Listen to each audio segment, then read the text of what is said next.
Una madre salió de compras pero nunca volvió. 14 años después, su familia descubre la sorprendente razón.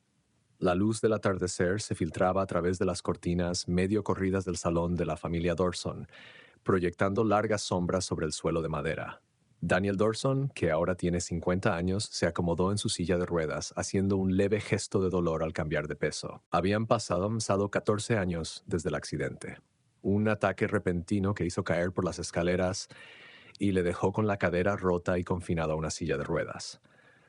Aunque el tiempo había pasado, las limitaciones físicas seguían siendo un recordatorio constante de lo mucho que había cambiado su vida. «Papá, ¿quieres una manta?», llamó Elena desde la cocina, sacando ya una del armario del vestíbulo antes de que él pudiera contestar. A sus 19 años, era la única de sus hijos que seguía viviendo en casa y asumía la responsabilidad de su cuidado diario con una madurez superior a la de su edad.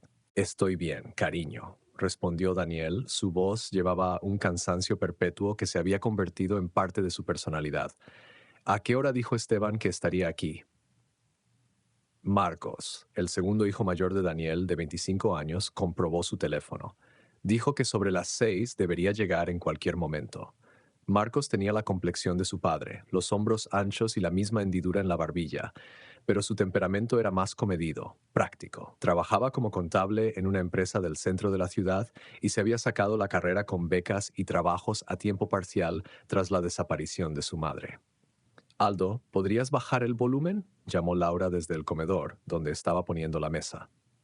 A sus 23 años, se había convertido en una joven responsable que regentaba una librería local. Llevaba el pelo oscuro hasta los hombros, recogido en una práctica coleta mientras se movía con eficacia entre la cocina y el comedor. Aldo, de 15 años, estaba tumbado en el sofá con el mando a distancia en la mano y rechazó de mala gana los resúmenes deportivos que había estado viendo. «Solo estoy buscando una buena película para esta noche», se defendió, desplazándose a través de las opciones de streaming. «¿Qué tal esa nueva de ciencia ficción? ¿La de los alienígenas que parecen humanos?». «Nada de extraterrestres», dijo Daniel con una pequeña sonrisa. «Sabes que a Elena no le gustan». Elena apareció de la cocina llevando una pila de platos. «No me molestan los extraterrestres, solo que no me gusta cuando explotan del pecho de la gente mientras comemos el postre». Las bromas familiares llenaron la casa de calidez, un testimonio de cómo habían conseguido salir adelante como familia a pesar de todo. Todos los fines de semana se reunían así, los 5 hijos juntos, para cenar, conversar y ver una película. Era su ritual, su forma de mantener los vínculos que los habían mantenido fuertes durante los años de ausencia. «La mesa está lista», anunció Laura, dando un paso atrás para admirar su trabajo. 5 cubiertos y un sexto en la cabecera para Esteban. Todos los platos perfectamente alineados, los vasos llenos de agua helada, las servilletas perfectamente dobladas junto a los tenedores y los cuchillos, todo en su sitio, tal y como su madre le había enseñado. «Algo huele increíble», dijo Marcos, dirigiéndose al comedor. «Lasaña», respondió Elena con orgullo, «y también hice pan de ajo». Aldo abandonó su búsqueda de películas y se unió a ellos en la mesa, con su desgarbado cuerpo adolescente plegado en su silla habitual. «¿Podemos empezar? Me muero de hambre». Daniel giró sobre sí mismo a su lugar en la mesa, sacudiendo la cabeza. «Esperamos a Esteban. Siempre esperamos hasta que todos estén aquí». «Pero la comida se enfría», se quejó Aldo, mirando el plato humeante en el centro de la mesa. «Le llamaré», se ofreció Marcos, que ya estaba marcando el número de su hermano. Al cabo de un momento frunció el ceño. «No contesta». Buzón de voz. Se sentaron en silencio, los minutos pasaban. La lasaña dejó de humear. El hielo de los vasos de agua empezó a derretirse. Daniel miraba el reloj una y otra vez, y las líneas de preocupación se le marcaban en la frente. Justo cuando Laura estaba a punto de sugerir que empezaran sin Esteban, oyeron el ruido de un coche que entraba en la entrada, seguido del portazo de un coche. La puerta principal se abrió de golpe y Esteban entró corriendo, con su rostro de 30 años enrojecido por la excitación y la preocupación. Llevaba la corbata desabrochada, el botón de arriba desabrochado y el pelo oscuro le caía sobre la frente. Echó un vistazo al comedor y contempló a su familia sentada a la mesa, esperándole. «Siento llegar tarde», dijo sin aliento, pero había algo en su voz, una urgencia, una tensión que puso inmediatamente a todos en alerta. No pasa nada, estábamos a punto de... empezó Daniel, pero Esteban le cortó. He encontrado algo, soltó retirando la silla, pero permaneciendo de pie, sobre mamá. La atmósfera de la sala cambió al instante. La temperatura pareció bajar varios grados. Los hombros se tensaron, los rostros se endurecieron. Hoy me llamó el detective Vargas, continuó Esteban tanteando su teléfono. Encontraron algo. Necesito mostrártelo. Siéntate, Esteban, dijo Daniel con firmeza. Te hemos estado esperando. La comida se está enfriando. Papá, no lo entiendes. Esto es importante. Esteban permaneció de pie, agarrando su teléfono como un salvavidas. Solo dame un minuto. Tu padre tiene razón, intervino Marcos, con voz tranquila pero autoritaria. Comamos primero. Sea lo que sea, puede esperar hasta después de cenar. Esteban miró alrededor de la mesa, desesperado por encontrar un aliado, pero no encontró ninguno. Laura estudiaba su plato, Elena se mordía el labio nerviosamente, Aldo lo miraba con una mezcla de fastidio e incomodidad. Hablamos de esto, dijo Laura en voz baja. Acordamos no hablar más de mamá, no durante el tiempo en familia.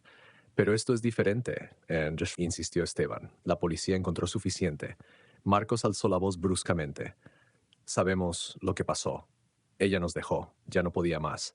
El accidente de papá, las facturas médicas, 5 hijos que criar ella sola, conoció a otro y se largó. Eso no es cierto, replicó Esteban. Mamá nunca lo haría. Pero lo hizo, ¿no? Laura se unió, su fachada tranquila, resquebrajándose. Papá está en una silla de ruedas. Nos ahogamos en deudas por sus facturas médicas y de repente ella desaparece sin dejar rastro. ¿Cómo llamarías a eso?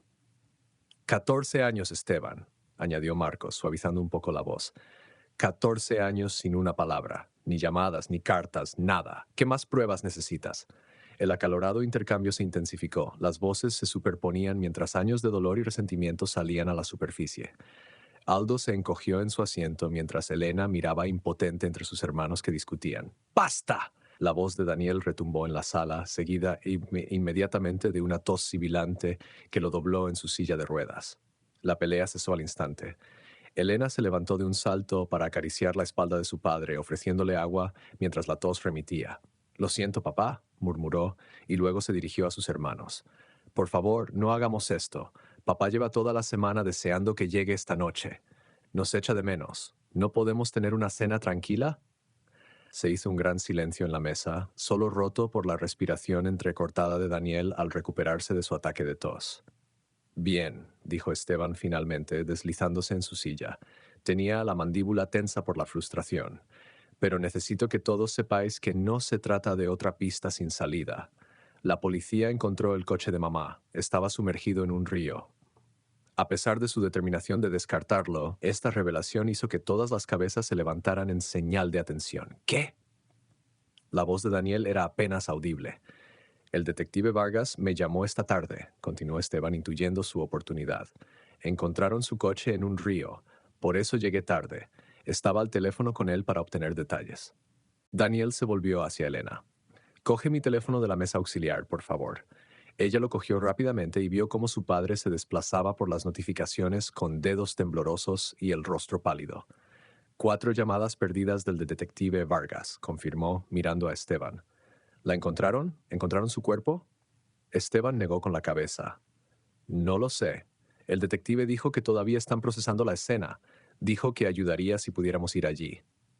La familia intercambió miradas, la cena olvidada al asimilar la realidad de este nuevo acontecimiento. Deberíamos comer algo antes, sugirió Elena, rompiendo el silencio. Su carácter práctico se apoderó de ella y miró a su padre con preocupación.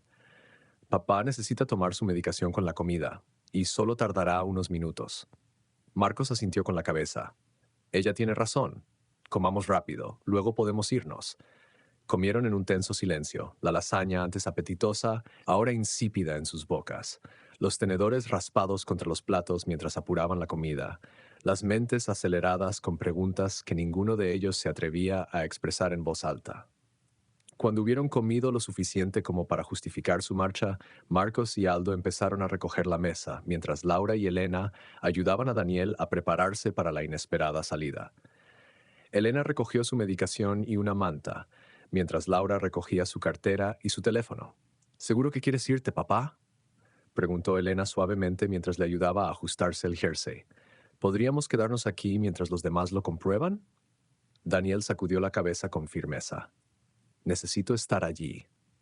Fuera, la noche se había vuelto más oscura y en el aire flotaba un frío que no había cuando se reunieron para cenar. El viejo todoterreno familiar modificado para acomodar la silla de ruedas de Daniel esperaba en la entrada de su modesta casa, un rancho de una sola planta situado a las afueras de la ciudad, rodeado de robles maduros que habían sido testigos de las alegrías y las penas de la familia durante décadas. Esteban y Marcos cuidaron cuidadosamente a su padre a levantarse de la silla de ruedas y a sentarse en el asiento del copiloto, plegaron la silla y la guardaron en la parte de atrás. Laura, Elena y Aldo se sentaron en la fila central, mientras Esteban ocupaba el asiento del conductor. Yo conduciré, dijo, ajustando los espejos. Sé exactamente a dónde vamos.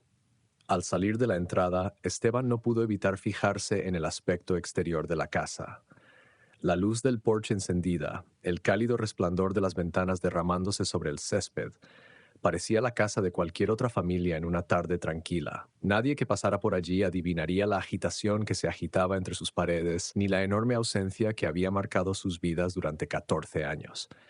El coche rodó por las calles familiares de su pequeña ciudad, pasó por delante del instituto al que habían ido los 5 hijos, por delante de la tienda de comestibles a la que supuestamente había ido su madre el día que desapareció. Esteban agarró el volante con fuerza, intentando mantener el límite de velocidad a pesar de la adrenalina que corría por sus venas. ¿Qué te dijo exactamente el detective Vargas?, preguntó Daniel, rompiendo el silencio que se había instalado en el coche. Esteban mantuvo la vista en la carretera. No mucho, solo que encontraron el coche de mamá en un río mientras investigaban otra cosa. No dio detalles por teléfono. Después de todo este tiempo, murmuró Laura desde el asiento trasero. ¿Por qué ahora? Nadie tenía una respuesta para ella. El teléfono de Esteban zumbó con un mensaje entrante. Es el detective, dijo, echándole un breve vistazo.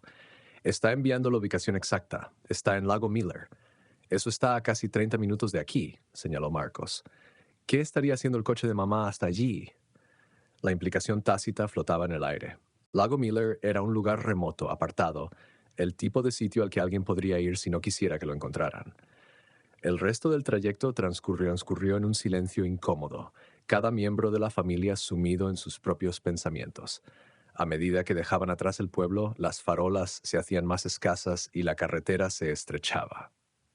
Esteban encendió las luces largas al girar por una carretera de acceso sin asfaltar que serpenteaba entre densos bosques en dirección al lago. El todoterreno rebotó y se sacudió en el terreno irregular, obligando a Esteban a reducir la velocidad mientras avanzaba por el camino lleno de baches. Al cabo de varios minutos, los árboles se separaron para revelar la brillante superficie del lago Miller, cuyas oscuras aguas reflejaban las luces intermitentes de los vehículos policiales aparcados a lo largo de la orilla. Esteban aparcó lo más cerca que pudo del lugar y se volvió hacia su padre. ¿Estás listo? Daniel asintió con el rostro sombrío y decidido. Marcos y Laura le ayudaron a bajar del coche y a sentarse en la silla de ruedas, mientras Elena le apoyaba una mano en el hombro. Cuando abrieron las puertas del coche, el olor les golpeó de inmediato. Agua estancada, barro y algo más. Algo desagradable que hablaba de cosas sumergidas durante mucho tiempo y recientemente removidas. Aldo arrugó la nariz, echándose ligeramente hacia atrás, mientras sus hermanos mayores empujaban la silla de ruedas de su padre hacia el perímetro policial. La tierra húmeda dificultaba el empuje de la silla de ruedas, y Marcos y Laura tuvieron que trabajar juntos para ayudar a Daniel a atravesar el terreno irregular, las ruedas hundiéndose de vez en cuando en blandos parches de barro. Elena permaneció junto a su padre, con el brazo enlazado al suyo, mientras se acercaban a los agentes de policía reunidos. Esteban se adelantó a su familia y escrutó la multitud de agentes de la ley en busca de una cara conocida. Vio al detective Vargas cerca de la orilla, conversando con un agente uniformado. El detective era un hombre fornido de unos 50 años, con el pelo rubio y la expresión siempre cansada de alguien que ha visto demasiado en su carrera. Detective Vargas, llamó Esteban acercándose a pasos rápidos. El detective se volvió, el reconocimiento destellando en sus curtidas facciones. Esteban, lo lograste. Sus ojos se movieron más allá de Esteban hacia el resto de la familia que se abría paso a través de la costa fangosa. Veo que trajiste a todos.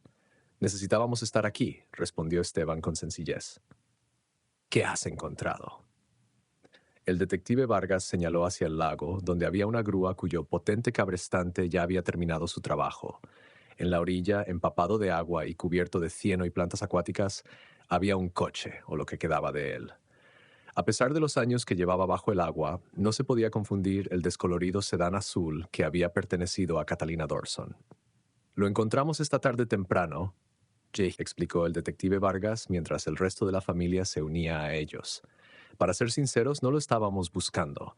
Teníamos un helicóptero rastreando la zona como parte de una investigación en curso sobre tráfico de drogas. El piloto vio algo reflejándose en el lago desde arriba. Daniel se quedó mirando el vehículo anegado, con el rostro ilegible. ¿Has encontrado? No pudo terminar la pregunta. No hay cadáveres, respondió el detective Vargas, comprendiendo la pregunta no formulada. Eso es lo extraño. El coche estaba vacío cuando lo detuvimos. Vacío, repitió Marcos, sorprendido. ¿Estás seguro? Completamente vacío, confirmó el detective, pero encontramos algunos objetos interesantes dentro. ¿Qué tipo de artículos? Preguntó Esteban con impaciencia. El detective Vargas metió la mano en el bolsillo y sacó una bolsa de pruebas sellada que contenía una fotografía dañada por el agua. Esto estaba en la guantera, sellado en una bolsa de plástico, lo que la preservó un poco. Es una fotografía de su madre. Daniel alargó las manos temblorosas para coger la bolsa, mirando fijamente la imagen borrosa de Catalina, sonriendo despreocupada en un momento capturado antes de su desaparición. Había algo más, continuó el detective, su voz adoptando un tono más cuidadoso. Encontramos objetos pertenecientes a un hombre, un par de gafas de sol masculinas, una gorra de béisbol, un recibo con el nombre de un hombre. Lo sabía, dijo Laura de repente, con voz amarga. Se escapó con alguien. Eso no es justo, protestó Esteban de inmediato. Eso no lo sabemos. ¿Qué otra cosa podría ser? Marcos desafió. El coche de mamá en el fondo de un lago, las pertenencias de los hombres dentro, ni rastro de mamá. Está bastante claro que montó su propia desaparición. Nuestra investigación sugiere que el coche fue hundido deliberadamente, añadió el detective Vargas. No hay daños consistentes con un accidente. Las ventanas estaban bajadas, lo que permitió que se llenara de agua y se hundiera. No hay pruebas de violencia o juego sucio. Sabía que lo que hacía era ilegal, dijo Laura, cruzando los brazos sobre el pecho. Abandonar a sus hijos menores. No podía irse sin consecuencias, así que hizo ver que le había pasado algo. Eso es absurdo, replicó Esteban. Mamá nunca nos abandonaría. Tiene que haber otra explicación. Aldo, que había permanecido callado hasta ahora, tomó la palabra. ¿Por qué nos dejaría cuando papá más la necesitaba? Cuando todos la necesitábamos. A veces la gente se rompe, dijo Marcos en voz baja. La presión llega a ser demasiado. Las facturas médicas de papá, 5 hijos que criar, ninguna ayuda. Ella encontró una salida y la tomó. Esteban se volvió desesperadamente hacia el detective Vargas. No lo creerá de verdad, ¿verdad? Después de todos estos años debe haber algo más en la historia. El detective suspiró pesadamente. Llevo 27 años haciendo este trabajo, Esteban. Lo he visto antes. La gente desaparece porque quiere y llegan a extremos extraordinarios para cubrir sus huellas. ¿Pero por qué encontrar el coche ahora? Preguntó Daniel con voz firme, a pesar de la emoción en sus ojos. Después de 14 años. Como he dicho, no lo estábamos buscando, explicó el detective Vargas. Estábamos realizando una vigilancia aérea para una operación antidroga en esta zona. El helicóptero vio el coche desde arriba. A veces se pueden ver objetos bajo el agua desde ese ángulo, sobre todo cuando el sol pega justo. Pura coincidencia. Sacó otra bolsa de pruebas que contenía un pequeño objeto dañado por el agua. Esto es lo que identificó el coche como el de tu madre. Su carnet de conducir estaba en la consola central junto con esta fotografía familiar. Daniel cogió la segunda bolsa de pruebas y se quedó mirando el retrato familiar, dañado por el agua pero aún reconocible. Él mismo, Catalina y sus 5 hijos, tomada pocos meses antes de la desaparición de ella y del accidente de él. Entonces, ¿qué pasa ahora? Preguntó Marcos, haciendo valer su naturaleza práctica. El detective Vargas se frotó la nuca. Procesaremos el coche a fondo, a ver si encontramos alguna otra prueba, pero tengo que ser sincero con usted. Este es un caso de 14 años. No tenemos recursos para montar una investigación a gran escala a menos que encontremos algo que indique claramente juego sucio. Así que eso es todo, exigió Esteban. ¿Simplemente vas a asumir que huyó y olvidarte del asunto? Yo no he dicho eso, respondió pacientemente el detective, pero las pruebas apuntan en una dirección concreta. No hay signos de lucha, no hay cadáver, el vehículo se hundió deliberadamente, hay objetos de hombre en el coche. Todo ello apoya la teoría de que se marchó voluntariamente. Puedo facilitarle copias de todas las pruebas que hemos recogido si lo desea, añadió mirando a la familia, fotos, listas de inventario, nuestras conclusiones preliminares. ¿Qué sentido tiene?, dijo Laura, con la voz hueca. No cambiará nada. Daniel, que había permanecido en silencio, habló de repente. Elena, me gustaría irme a casa ahora. Estoy cansado. Por supuesto, papá, dijo Elena en voz baja, moviéndose detrás de su silla de ruedas. Haz lo que tengas que hacer con el coche, le dijo Daniel al detective Vargas. Hemos vivido con este misterio durante 14 años. No estoy seguro de que encontrar la verdad ahora nos traiga algo de paz. La familia empezó a darse la vuelta, pero Esteban se quedó clavado en el sitio. Quiero esas copias, dijo con firmeza. El detective Vargas asintió, metiendo la mano en su vehículo para sacar un sobre de papel manila. Los tenía preparados por si acaso.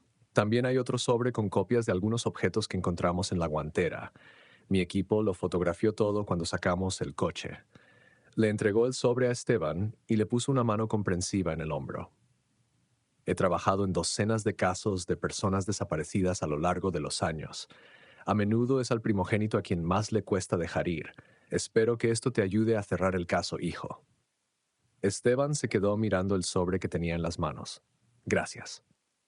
Mientras caminaba hacia donde su familia esperaba junto a su coche, podía sentir el peso de las pruebas físicas y emocionales presionándole. A pesar de lo que todos parecían creer, Esteban no podía aceptar que su madre simplemente los hubiera abandonado.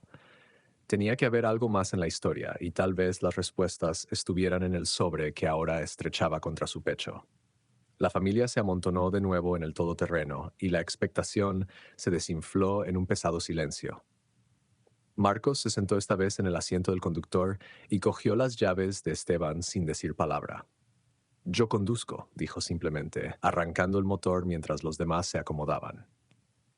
Esteban se sentó en la última fila, reclamando el espacio para sí y poder examinar el contenido del sobre. Cuando el coche se alejó del lago Miller, encendió la linterna de su teléfono y empezó a examinar los papeles. Las primeras páginas eran informes policiales estándar, descripciones de la operación de recuperación, listas de inventario de los objetos encontrados en el coche, fotografías del vehículo desde varios ángulos que mostraban su deteriorado estado tras 14 años bajo el agua. Esteban estudió detenidamente cada página, buscando algo que pudiera contradecir el relato del abandono, pero no encontró mucho que apoyara su creencia en la devoción de su madre. Marcos conducía de forma más agresiva que Esteban de camino al lago, tomando las curvas bruscamente y acelerando a fondo en las rectas. Los empujones dificultaban que Esteban se centrara en los documentos. ¿Podrías ir un poco más despacio?, le dijo a Marcos, pero este no le oyó o prefirió ignorarle.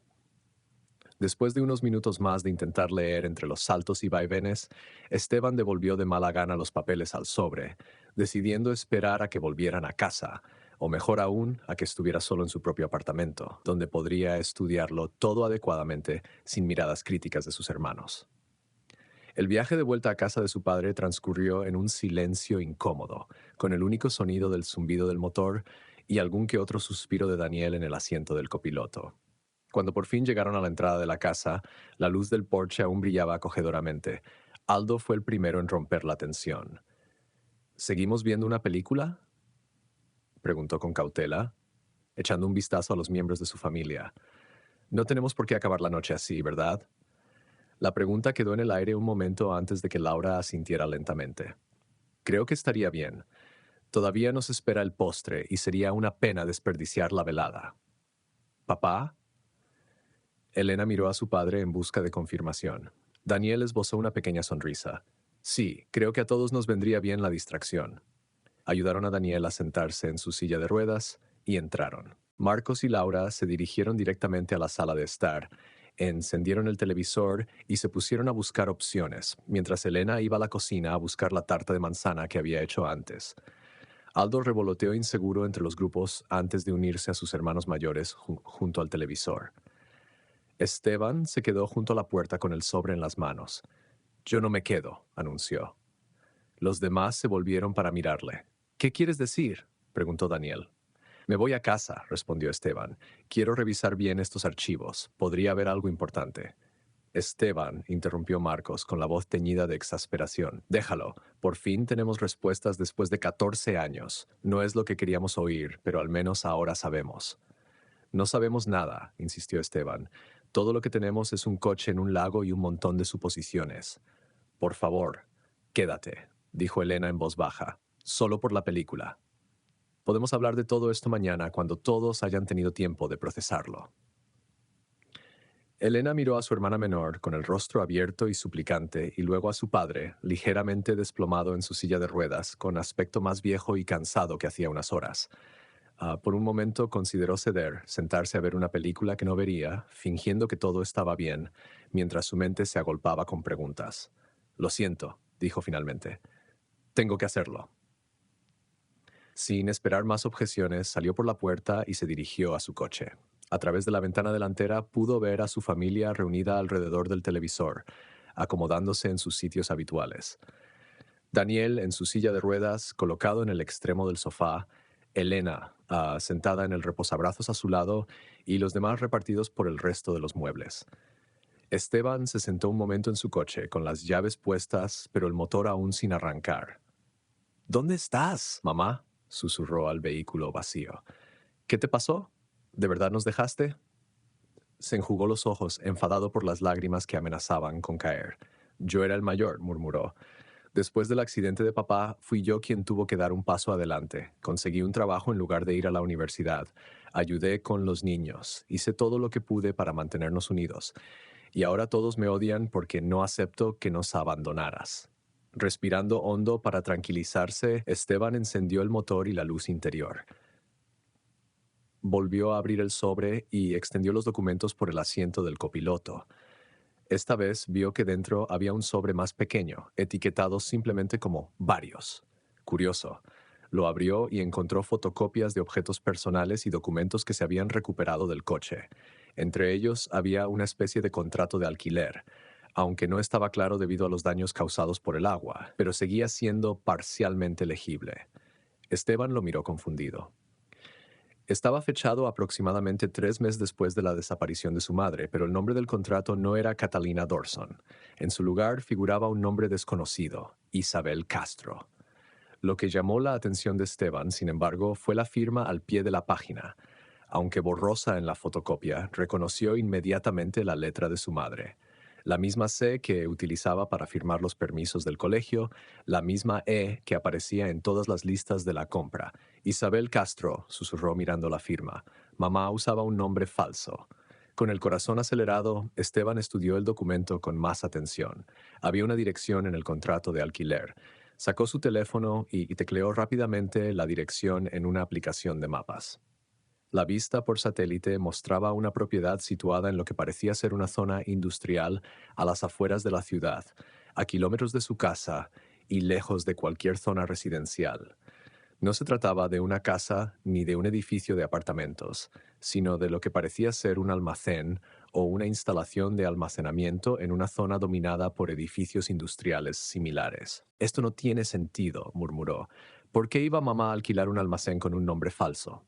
Entonces se dio cuenta de algo más en el contrato. El nombre de Raimundo Damián.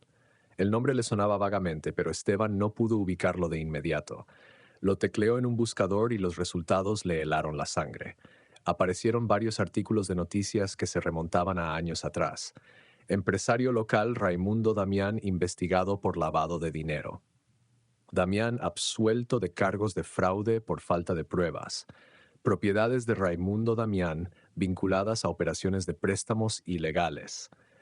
Esteban leyó varios de los artículos e hilvanó la imagen de un hombre que operaba al margen de la legalidad. Alguien implicado en prácticas de préstamos abusivos y otros negocios dudosos que las fuerzas del orden nunca habían sido capaces de demostrar.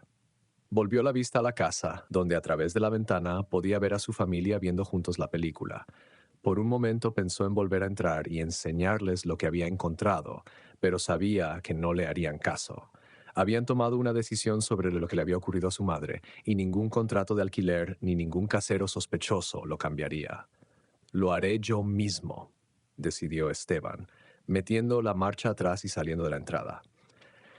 En lugar de dirigirse hacia su propio apartamento, apuntó el coche en dirección a la dirección que figuraba en el contrato de alquiler. Estaba decidido a averiguar qué relación tenía su madre con Raimundo Damián y por qué había alquilado un almacén con un nombre falso. El GPS guió a Esteban por calles que fueron dando paso a carreteras menos cuidadas a medida que se acercaba al distrito industrial. Las farolas eran cada vez más escasas y los edificios más ruinosos. Fábricas abandonadas con ventanas rotas, almacenes rodeados de vallas de alambre de espino y alguna que otra parada de camiones abierta toda la noche que proyectaba una luz fluorescente sobre aparcamientos vacíos. Tras 20 minutos de viaje, el GPS anunció que había llegado a su destino. Esteban aminoró la marcha y miró a través del parabrisas un edificio de una sola planta aparcado junto a la carretera. Un cartel descolorido colgaba torcido sobre la entrada, muebles de calidad restaurados. Esteban entró en el aparcamiento de grava y estacionó a poca distancia del edificio. El local parecía operativo, pero a duras penas. Una tenue luz brillaba desde el interior y una vieja camioneta estaba aparcada junto a una entrada lateral. Cuando sus faros iluminaron la fachada, pudo ver que las ventanas estaban cubiertas por dentro, lo que impedía ver el interior. Apagó el motor, pero permaneció en el coche, considerando su siguiente movimiento. No lo había planeado con tanta antelación, no había pensado en lo que haría cuando encontrara el lugar. Eran casi las 10 de la noche y dudaba que alguien estuviera trabajando tan tarde. Sin embargo, estaba claro que había alguien dentro. Mientras se debatía entre acercarse al edificio o volver a la luz del día, una figura emergió de una puerta lateral. Un hombre mayor que llevaba una taza humeante en un recipiente de plástico. El hombre se fijó inmediatamente en el coche de Esteban y empezó a caminar hacia él con paso medido y deliberado. El instinto de Esteban fue marcharse, pero algo le decía que aquella podía ser su única oportunidad de aprender algo sobre aquel lugar y su relación con su madre. Bajó la ventanilla cuando el hombre se acercó. El guardia de seguridad, pues ese parecía ser su papel, era mayor de lo que Esteban había pensado en un principio. Quizá rondaba los 60, pero se movía con la confianza y la fuerza de alguien mucho más joven. A pesar de lo tarde que era y de la temperatura fresca, solo llevaba una chaqueta ligera sobre una camisa de uniforme sin el logotipo de la empresa. Tenía el rostro curtido, pero alerta, y unos ojos penetrantes que observaban a Esteban. «Buenas noches», dijo el hombre, con una voz sorprendentemente amable. «¿Se perdió? No mucha gente se encuentra aquí a estas horas de la noche, a no ser que se hayan equivocado de camino». Esteban vaciló, calculando rápidamente su aproximación. La verdad parecía demasiado arriesgada. No podía simplemente anunciar que estaba investigando la conexión de su madre, desaparecida hacía mucho tiempo, con este lugar. En vez de eso, optó por una mentira plausible. «Creo que tenías razón. Puede que me haya pasado una curva», respondió Esteban con forzada despreocupación. «Pero mientras conducía me fijé en este lugar. Verás, tengo una pequeña empresa y he estado buscando un almacén por la zona. Sé que es tarde, pero vi la luz encendida y pensé en echar un vistazo». El guardia dio un sorbo a su café y estudió a Esteban por encima del borde de la taza. «Esto no está en venta, si es lo que preguntas». «¿De quién es?», preguntó Esteban, tratando de sonar simplemente curioso. «Horacio Damián», respondió el guardia. A Esteban le dio un vuelco el corazón al oír el apellido. «Horacio Damián. Creo que no he oído hablar de él». El guardia enarcó una ceja. «Hijo de Raimundo Damián. ¿Nunca has oído hablar de Raimundo Damián?». Esteban negó con la cabeza, fingiendo ignorancia. «¿Debería haberlo hecho?». «Raimundo era dueño de la mitad de la propiedad industrial de esta zona», explicó el guardia. «Falleció hace unos años. Su hijo Horacio se hizo cargo del negocio». «Ya veo», dijo Esteban, con la mente acelerada. «¿Hay alguna manera de ponerse en contacto con Horacio?». Si no es para comprar el lugar, tal vez para discutir el alquiler de una parte. El guardia se rió. Horacio es un hombre reservado. No trata directamente con la gente, y menos con los que se presentan sin avisar a deshoras. ¿Hay alguien más con quien pueda hablar entonces? ¿Un gerente o un representante quizás mañana? El guardia pareció pensárselo un momento. Te diré algo, vuelve mañana en horario de oficina. Pregunta por Rolando. Él maneja los asuntos de Horacio aquí. Rolando, repitió Esteban, memorizando el nombre. ¿Seguro que vendrá mañana? Me reporto con él y tengo su número. Puedo hacerle saber esta noche que alguien está interesado. Eso sería genial, dijo Esteban deliberadamente, sin ofrecer su propio número. Me pasaré mañana. El guardia asintió, dando otro sorbo a su café. A Rolando le gusta hacer negocios cara a cara a cara. Para que lo sepas, no le gusta que la gente traiga forasteros o socios a estas reuniones iniciales. Le gusta evaluar a la gente de tú a tú. Entiendo, respondió Esteban. Iré solo. Estaba a punto de volver a subir la ventanilla cuando le asaltó un pensamiento. Si se iba ahora, no habría averiguado nada concreto, solo confirmado que la familia Damián seguía siendo dueña de la propiedad. Corriendo un riesgo calculado, llamó al guardia, que ya había empezado a alejarse. Una cosa más, dijo. Supongo que no habrá oído hablar de una mujer llamada Isabel Castro por esta zona. El efecto fue inmediato y dramático. Todo el comportamiento del guardia cambió, sus hombros se endurecieron y su rostro se transformó en una máscara inexpresiva. El afable hombre de seguridad desapareció, sustituido por alguien mucho más peligroso. Tiene que marcharse, le dijo tajantemente, sin ninguna pretensión de amabilidad. Ahora Esteban, dándose cuenta de que había jugado demasiado, pero no dispuesto a retirarse del todo, presionó más. Solo necesito saber si... El guardia se movió con sorprendente rapidez, acortando la distancia con el coche en dos largas zancadas. Puso sus manos curtidas en el borde de la ventanilla parcialmente abierta de Esteban y se inclinó hacia él con la cara a escasos centímetros. ¿Quieres fantasmas?, preguntó en voz baja y amenazadora. Estás en el lugar correcto. Ella no quería ser encontrada. Un escalofrío recorrió la espalda de Esteban. ¿Qué quieres decir?, preguntó, luchando por mantener la voz firme. ¿Quién no quería ser encontrado? El guardia se enderezó y golpeó con los nudillos el marco de la puerta. Si también quieres hablar de eso, ven a ver a Rolando mañana, pero te aconsejo que no lo hagas. Volvió a golpear el marco del coche. Será mejor que te vayas. Esteban dudó solo un instante antes de poner la marcha atrás. Retrocedió lentamente y vio cómo el guardia permanecía en el mismo sitio, siguiéndole con ojos fríos hasta que Esteban dio la vuelta al coche y se alejó. Su mente iba a toda velocidad mientras volvía a la ciudad. El guardia había reconocido claramente a Isabel Castro, el nombre falso de su madre, y su reacción confirmaba que Isabel o Catalina tenía alguna relación con aquel lugar. Pero, ¿qué quería decir con lo de los fantasmas? ¿Y por qué diría que no quería que la encontraran si no era para confirmar que su madre había desaparecido voluntariamente? Nada de eso tenía sentido. Sin embargo, por primera vez en 14 años, Esteban sintió que por fin estaba tras la pista de algo real, algo que podría explicar lo que le había sucedido a su madre. El reloj del salpicadero marcaba las 23:35. Mientras Esteban conducía de vuelta al pueblo, sus pensamientos eran un caótico remolino de preguntas y teorías. Las implicaciones parecían confirmar lo que creían sus hermanos, que su madre había decidido desaparecer. Pero algo en la reacción del guardia, el repentino cambio de amistosa a amenazadora, sugería que había algo más en la historia que una mujer que simplemente se alejaba de su vida. Esteban sabía que debía compartir lo que había descubierto con su familia, pero después de su reacción en la cena y en el lago, dudaba que le hicieran caso. Habían hecho las paces a su manera con el abandono de su madre. Marcos se había convertido en el práctico y responsable. Laura se había endurecido contra una nueva decepción. Elena había canalizado su energía en el cuidado de su padre. Y Aldo, que apenas tenía 1 año cuando Catalina desapareció, nunca la había conocido del todo. Ninguno de ellos quería reabrir viejas heridas, excepto Esteban, que nunca había aceptado la historia del abandono. Sin embargo, había alguien más a quien podría interesarle lo que había encontrado. Esteban se detuvo a un lado de la carretera y encontró la tarjeta del detective Vargas en su cartera.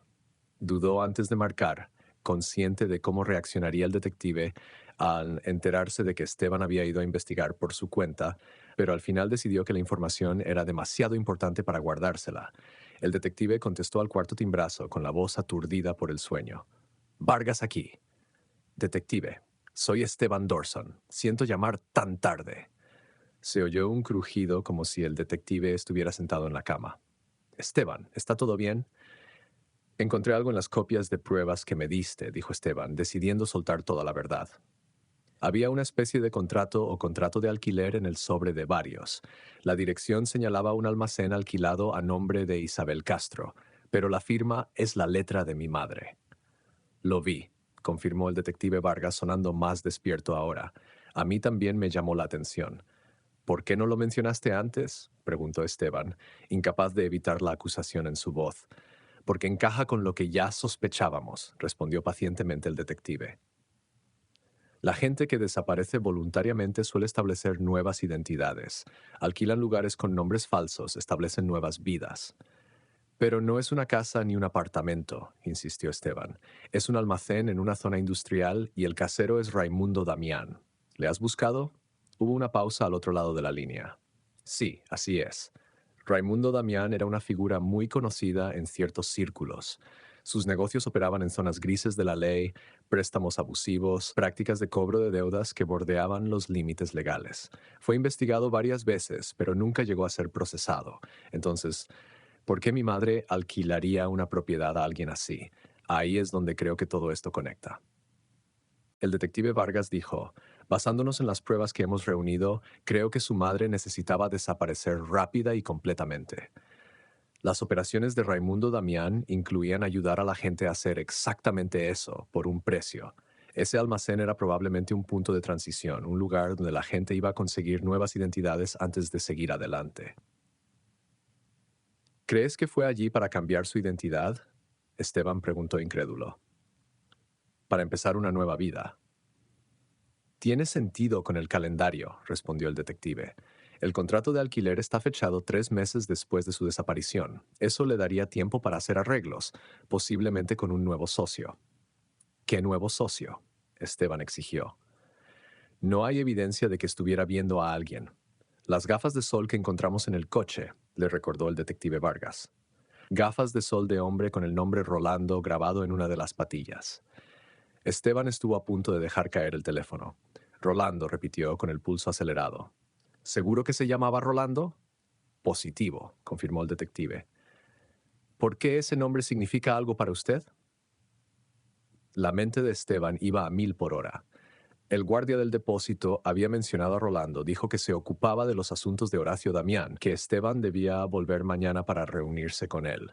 ¿Era posible que se tratara del mismo Rolando cuyas gafas de sol se encontraron en el coche de Catalina? Esteban, preguntó el detective Vargas. ¿Sigues ahí? Estoy aquí, respondió finalmente. Yo hice algo que probablemente no debería haber hecho. Después de encontrar el contrato de alquiler, conduje hasta la dirección que aparecía en él. ¿Hiciste qué? La voz del detective se alzó bruscamente. Esteban, eso fue increíblemente imprudente. Si hay alguna conexión entre la desaparición de tu madre y las operaciones de Raimundo Damián.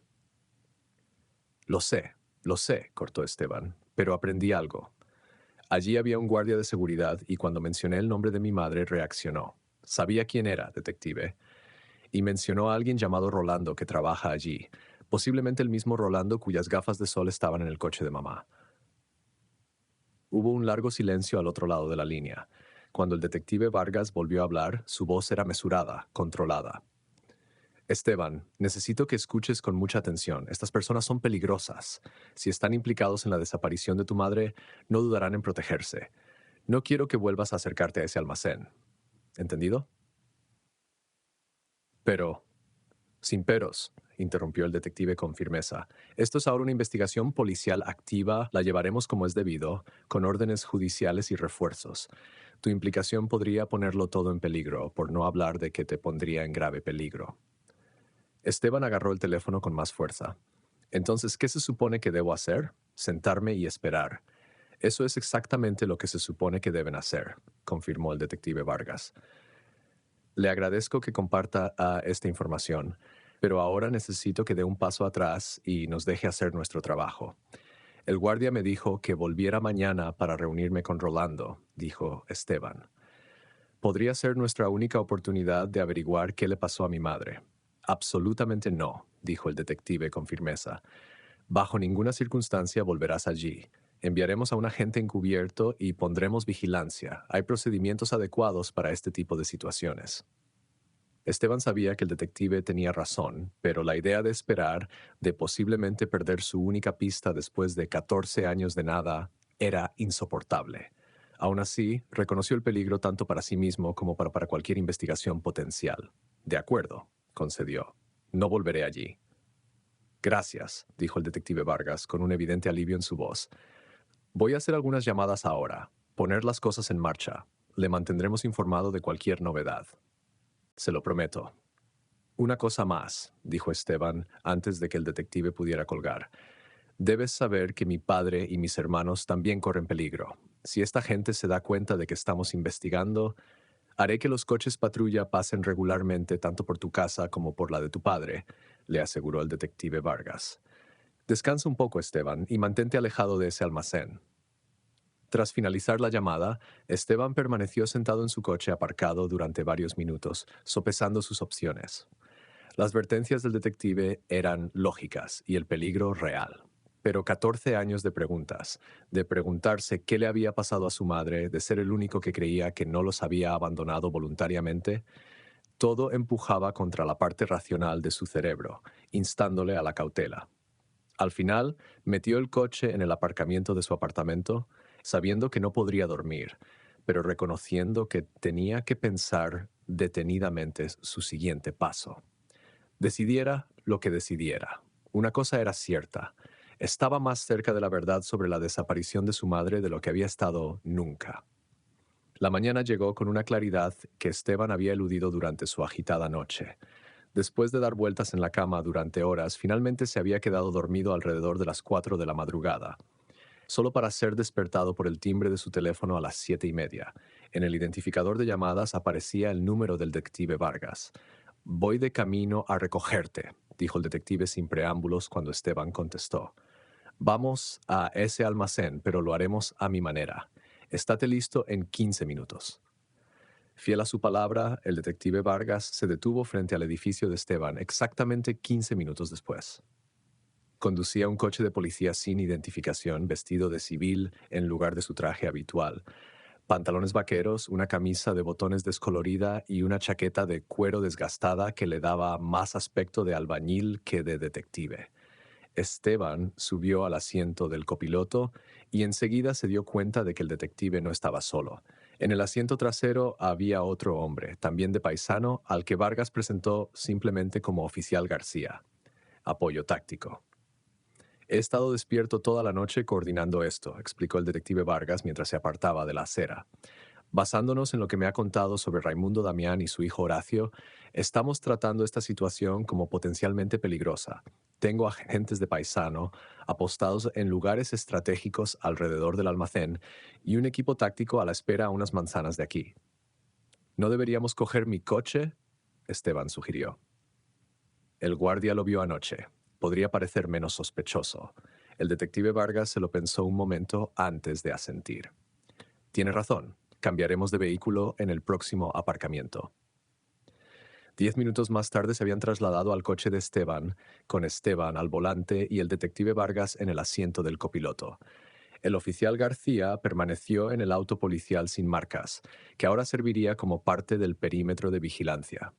«Recuerde que no debe salir del coche a menos que yo se lo diga explícitamente», le indicó el detective Vargas mientras se acercaban a la zona industrial donde se encontraba el almacén. «Solo te permito venir porque ya has establecido contacto y tu presencia parecerá menos sospechosa. Pero esto es una operación policial, no una investigación familiar». Esteban asintió, con la boca seca por la expectación y el nerviosismo. Cuando giraron hacia la calle que conducía al almacén, pudo ver aparcada la misma camioneta que había estado allí la noche anterior. Pero algo parecía diferente. El lugar parecía más tranquilo, más quieto. «Algo no va bien», murmuró el detective Vargas, sus ojos experimentados escudriñando la propiedad. No hay movimiento, no hay vehículos, excepto ese camión. Esteban entró en el aparcamiento de grava y aparcó aproximadamente en el mismo sitio que la noche anterior. Se sentaron un momento observando el almacén. Las ventanas seguían cubiertas, pero a diferencia de la noche anterior, no se veía ninguna luz en el interior. Espere aquí, dijo el detective Vargas, llevándose la mano al arma oculta bajo la chaqueta. Voy a echar un vistazo rápido. Si le hago una señal para que se vaya, aléjese inmediatamente y reúnase con el oficial García en el punto de encuentro. Esteban observó cómo el detective se acercaba cautelosamente al edificio, moviéndose con la eficiencia practicada de alguien entrenado para evaluar situaciones peligrosas. Vargas revisó primero la camioneta y miró por las ventanas antes de dirigirse a la entrada lateral, por donde Esteban había visto salir al guardia la noche anterior. Después de probar la puerta y encontrarla sin seguro, el detective Vargas desapareció dentro del edificio. Pasaron 5 minutos, luego 10. La ansiedad de Esteban crecía a cada momento, sus dedos tamborileaban nerviosos sobre el volante. Finalmente, el detective Vargas reapareció en la entrada y le hizo un gesto a Esteban para que lo acompañara. En contra de su buen juicio, pero impulsado por la necesidad de saber, Esteban salió del coche y se apresuró a cruzar el terreno de grava. Está vacío, dijo el detective Vargas cuando Esteban se acercó. Completamente vacío. Debieron de marcharse a toda prisa después de tu visita de anoche. Esteban siguió al detective al interior del almacén. El olor a polvo y abandono llenaba sus fosas nasales. El interior era cavernoso y en su mayor parte vacío, con claros indicios de que el equipo y el mobiliario habían sido retirados recientemente, manchas rectangulares limpias en el suelo polvoriento, soportes vacíos en las paredes donde habían estado sujetas estanterías, cables cortados colgando del techo. No cabe duda de que operaban algo aquí, observó el detective Vargas, señalando una sección del almacén donde los tabiques habían creado habitaciones separadas. Mira estas habitaciones improvisadas, estaciones de trabajo. Esto era algo más que un almacén. Esteban se movió lentamente por el espacio, tratando de imaginar a su madre aquí, tratando de entender qué conexión podría haber tenido con este lugar. ¿La habían retenido contra su voluntad? ¿Había venido voluntariamente en busca de ayuda para desaparecer? ¿O había alguna otra explicación? Por aquí, llamó el detective Vargas desde el otro lado de la habitación. Estaba agachado junto a un escritorio volcado, examinando algo en el suelo. Esteban se reunió con él y encontró al detective sosteniendo una fotografía que al parecer se había deslizado bajo el escritorio durante la precipitada evacuación. Mostraba un carguero atracado en lo que parecía ser un puerto industrial con el nombre Oriente Estelar claramente visible en el casco. Dale la vuelta, dijo el detective Vargas, entregándole la fotografía a Esteban.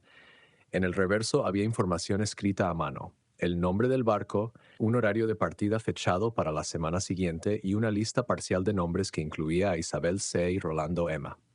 Están planeando transportar gente en este barco, dijo el detective Vargas, sacando su teléfono, y según esta lista, tu madre podría ser una de ellas.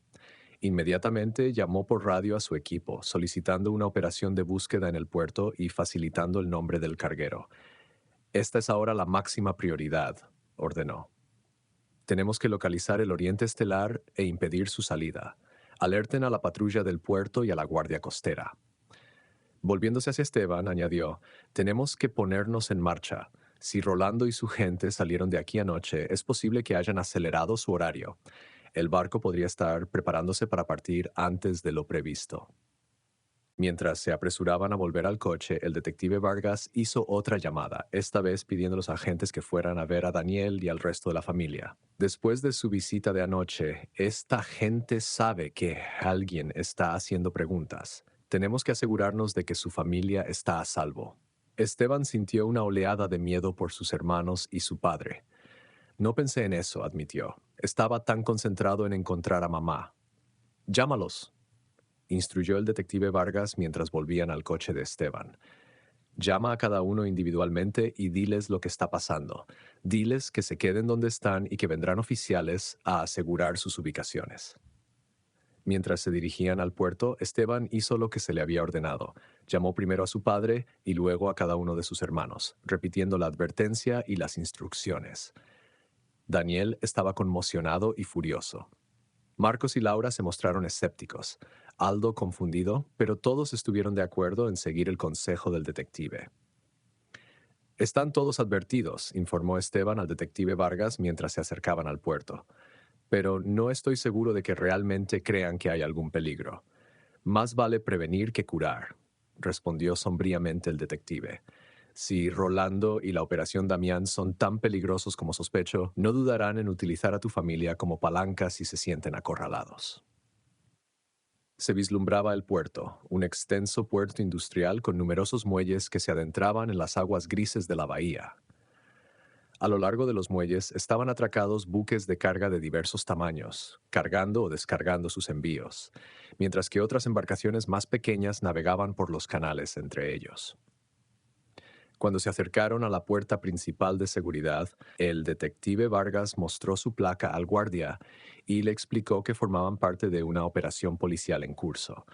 El guardia les hizo señas para que pasaran y les indicó que se dirigieran al despacho del capitán del puerto. Dentro se encontraron con un aluvión de actividad. Ya había varios agentes coordinándose con los responsables del puerto para localizar el Oriente Estelar. ¿Cuál es la situación?, preguntó el detective Vargas, acercándose a un agente uniformado que parecía dirigir la operación. El Oriente Estelar salió del puerto anoche, informó el oficial, con expresión sombría, casi 12 horas antes de su hora de salida prevista. La autoridad portuaria concedió la solicitud de salida anticipada debido a las citadas preocupaciones meteorológicas, aunque los informes meteorológicos no muestran sistemas meteorológicos significativos en la zona. Lo sabían, dijo Esteban, dándose cuenta con una fuerza aplastante. Supieron que estábamos tras ellos en cuanto pregunté por mi madre anoche. El detective Vargas puso una mano firme en el hombro de Esteban. No nos vamos a rendir. Las patrulleras del puerto ya están en la persecución y hemos alertado a la Guardia Costera. Ese barco no puede haber ido muy lejos en 12 horas. ¿Y aquí?, preguntó Esteban, señalando hacia los muelles. ¿No podría estar todavía por aquí alguno de los de Rolando? Vamos un paso por delante de ustedes, respondió el oficial. Hemos detenido a varios estibadores que participaron en la salida acelerada del Oriente Estelar. Están siendo interrogados ahora. El detective Vargas asintió en señal de aprobación. Buen trabajo. Vamos a la comisaría. Quiero asistir a esos interrogatorios. El trayecto hasta la comisaría fue tenso, con el detective Vargas constantemente al teléfono coordinando la investigación en expansión. Cada pocos minutos recibía actualizaciones sobre la búsqueda del el Oriente Estelar, o informes sobre las medidas de seguridad que se estaban aplicando para proteger a la familia Dorson. Tienen vigilado el barco, informó tras una de esas llamadas. Aviones de la Guardia Costera lo han avistado a unas 100 millas de la costa en dirección sur. Están enviando barcos para interceptarlo. Esteban agarró con más fuerza el volante, con la mente desbordada de posibilidades. ¿Podría su madre estar realmente en ese barco? Después de 14 años, ¿estaba cerca de encontrarla? Cuando llegaron a la comisaría, la encontraron repleta de actividad. Los agentes se movían entre los distintos departamentos. Los teléfonos no paraban de sonar y en el edificio se respiraba un ambiente de urgencia. Para sorpresa de Esteban, toda su familia estaba allí, sentada en una sala de espera. Daniel en su silla de ruedas, con cara de desconcierto y cansancio, Elena de pie detrás de él, Marcos y Laura sentados uno al lado del otro, con expresiones de preocupación y escepticismo, y Aldo nervioso en su silla. ¿Qué hacéis todos aquí?, preguntó Esteban al acercarse a ellos. Pensé que se quedaban en casa. La policía nos trajo por precaución, explicó Marcos, poniéndose de pie para mirar a su hermano. Dijeron que sería más fácil protegernos a todos en un mismo lugar. ¿Protegernos de qué exactamente?, preguntó Laura, con los brazos cruzados a la defensiva. Esteban, ¿qué has hecho? Antes de que Esteban pudiera responder, el detective Vargas se adelantó. Su hermano puede haber descubierto la verdad sobre la desaparición de su madre, dijo con tono profesional pero amable, y esa verdad podría ser peligrosa para todos ustedes. Informó rápidamente a la familia de lo que habían descubierto: el almacén, la fotografía del carguero, los nombres de la lista y la posibilidad de que Catalina hubiera sido obligada a trabajar para Rolando y la operación de Damián. Entonces, ¿estás diciendo que mamá no nos dejó voluntariamente? Preguntó Elena con voz pequeña y esperanzada. ¿Qué se la llevaron? Basándonos en las pruebas que hemos reunido, parece que tu madre pudo haberse involucrado con una organización criminal dirigida por Raimundo Damián y su hijo Horacio, explicó el detective Vargas. Creemos que fue obligada a trabajar para ellos, posiblemente por una deuda u otra forma de coacción. Eso no tiene ningún sentido, objetó Marcos. Mamá no tenía deudas. Papá manejaba todas las finanzas en ese entonces. Daniel, que había permanecido en silencio hasta ahora, se aclaró la garganta. Eso no es del todo cierto, dijo en voz baja. Todas las miradas se volvieron hacia él, sorprendidas. Después de mi accidente, las facturas médicas eran abrumadoras, continuó Daniel, con la voz tensa por el esfuerzo de la confesión. Nuestro seguro no lo cubría todo. Catalina estaba desesperada. Intentó conseguir préstamos bancarios, pero ya habíamos agotado nuestro crédito. Estuve en el hospital, luego en rehabilitación. No sabía qué hacía exactamente para mantenernos a flote. Papá, dijo Esteban, arrodillándose junto a la silla de ruedas de su padre. ¿Estás diciendo que mamá podría haber pedido dinero prestado a alguien como Raimundo Damián? Daniel asintió lentamente, con lágrimas en los ojos. Mencionó solo una vez, que había encontrado la forma de encargarse de las facturas. Dijo que no me preocupara, que ella se había ocupado. Estaba tan concentrado en mi recuperación, en el dolor, que no hice preguntas. Debería haber preguntado. El detective Vargas acercó una silla y se sentó frente a Daniel. Señor Dorson, esto es muy importante. ¿Alguna vez su esposa mencionó nombres? ¿Raimundo Damián? ¿Rolando? ¿Alguien relacionado con los préstamos? Daniel negó con la cabeza. No hay nombres concretos, pero dijo algo raro una semana antes de desaparecer. Dijo que todo lo que hacía lo hacía por nosotros. Creí que estaba estresada y que decía cosas dramáticas por la presión a la que estábamos sometidos. Nunca imaginé. Se le quebró la voz y Elena le puso una mano reconfortante en el hombro. Los hombres que detuvimos en el puerto están siendo interrogados ahora, dijo el detective Vargas, dirigiéndose a toda la familia.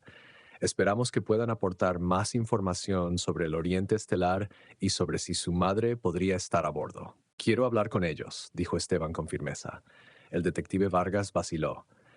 Ese no es el procedimiento estándar, Esteban. Por favor, insistió Esteban. Yo soy el que habló con el guardia en el almacén. Podría reconocer a alguien o ellos podrían reconocerme a mí. Tras pensárselo un momento, el detective Vargas asintió. De acuerdo, pero solo como observador. Yo hablaré. Condujo a Esteban por un pasillo hasta una sala donde podían ver los interrogatorios a través de un espejo unidireccional. En la sala contigua, un hombre de mediana edad vestido de estibador estaba esposado a una mesa y era interrogado por dos agentes. Ese no es el guardia que conocí, dijo Esteban, estudiando al hombre. Observaron durante varios minutos cómo el trabajador del muelle se negaba obstinadamente a dar más información que su nombre y su empleo en el puerto. El detective Vargas tomaba notas en un blog y de vez en cuando murmuraba observaciones sobre el lenguaje corporal o las respuestas del hombre. Probemos con el siguiente, sugirió cuando quedó claro que no obtendrían nada útil de este sospechoso. En la segunda sala de interrogatorios encontraron a un hombre mayor al que estaban interrogando, y Esteban se puso tenso de inmediato. Es él, dijo con urgencia. Es el guardia del almacén. El detective Vargas estudió al hombre a través del cristal. ¿Está seguro? Positivo, confirmó Esteban. Él fue quien me habló de Rolando. El detective asintió pensativo. Vamos a escuchar. A diferencia del trabajador del muelle, el guardia parecía casi relajado a pesar de sus circunstancias, respondiendo a las preguntas con una calma distante que rayaba en la diversión. Cuando se le preguntó por su empleo, admitió libremente que trabajaba como seguridad para Horacio Damián. Cuando se le preguntó por el Oriente Estelar, afirmó no conocer su carga ni su destino. Está mintiendo, murmuró Esteban. Sabía lo de mi madre. Casi admitió que estaba allí. El detective Vargas observó el interrogatorio durante unos minutos más antes de tomar una decisión. Voy a entrar. Quédate aquí y observa. Esteban observó cómo el detective Vargas entraba en la sala de interrogatorios, se presentaba a los demás agentes y tomaba asiento frente al guardia. El enfoque del detective era diferente, menos confrontativo, más conversacional. Sabes, hemos estado vigilando ese almacén durante un tiempo, dijo Vargas con indiferencia, aunque Esteban sabía que era un farol. Hemos identificado a la mayoría de las personas que estaban retenidas allí, incluida Catalina Dorson. La expresión del guardia no cambió, pero una sutil tensión apareció en sus hombros. Sabemos que fue obligada a trabajar para Damián, probablemente por un préstamo que no pudo pagar, continuó el detective Vargas. Lo que no sabemos es si sigue viva y si está en ese barco. No sé de qué me habla, responde el guardia. Eso es interesante, dijo el detective Vargas, inclinándose ligeramente hacia adelante, porque usted parece saber exactamente quién era cuando su hijo mencionó su nombre anoche. Un parpadeo de reconocimiento cruzó el rostro del guardia, rápidamente reprimido. Su hijo está aquí, por cierto, añadió el detective.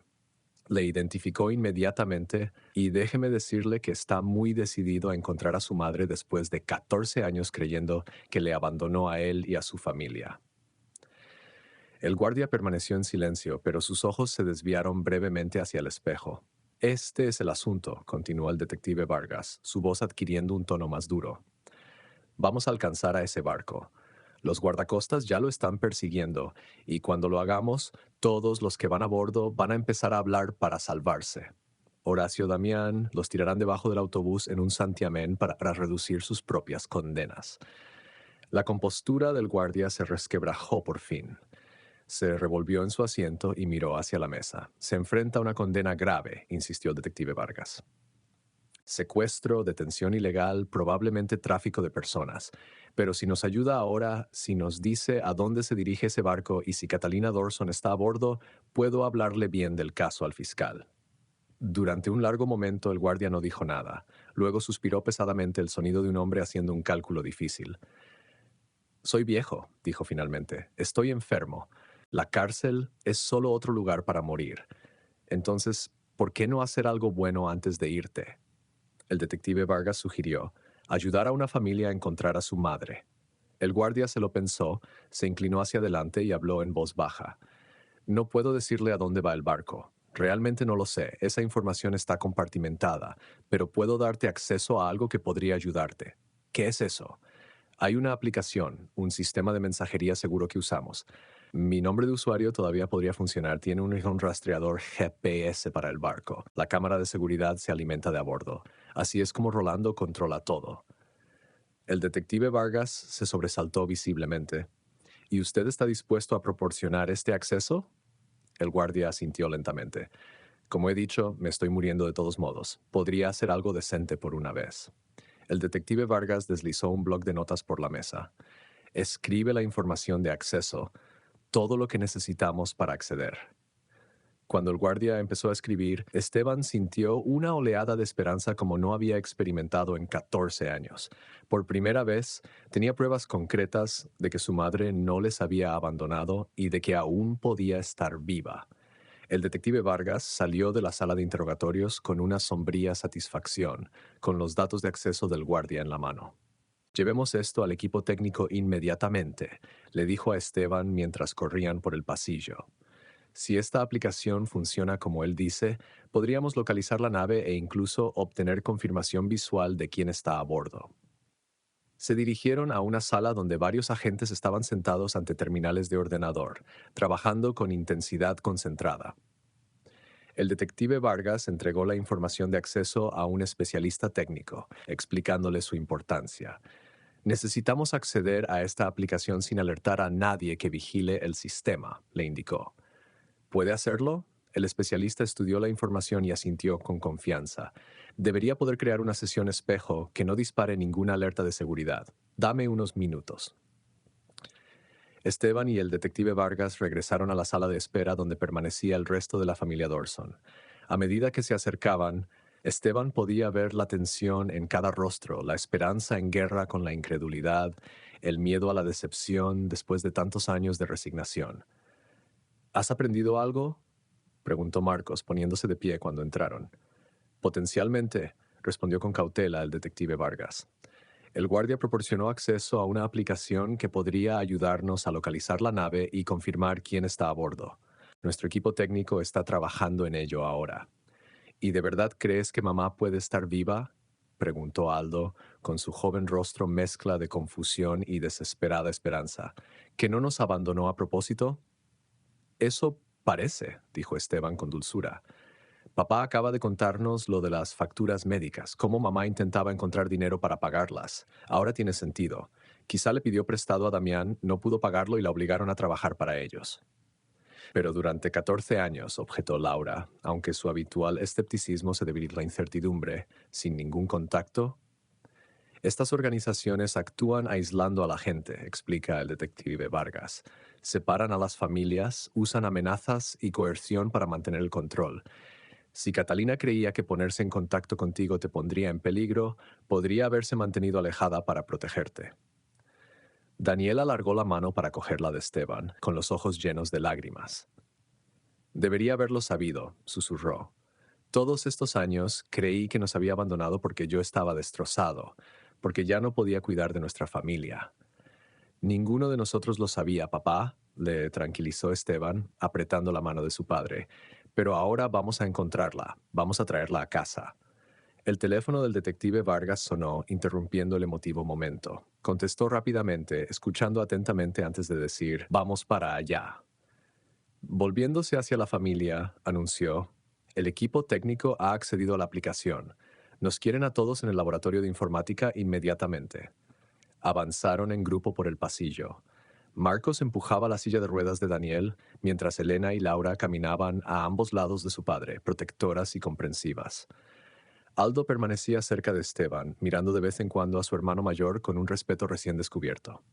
El laboratorio informático era una gran sala llena de monitores, servidores y equipos técnicos. El especialista que había estado trabajando en la aplicación les indicó que se acercaran a una estación de trabajo central donde una gran pantalla mostraba lo que parecía ser un mapa con un punto parpadeante que se movía lentamente por una extensión azul.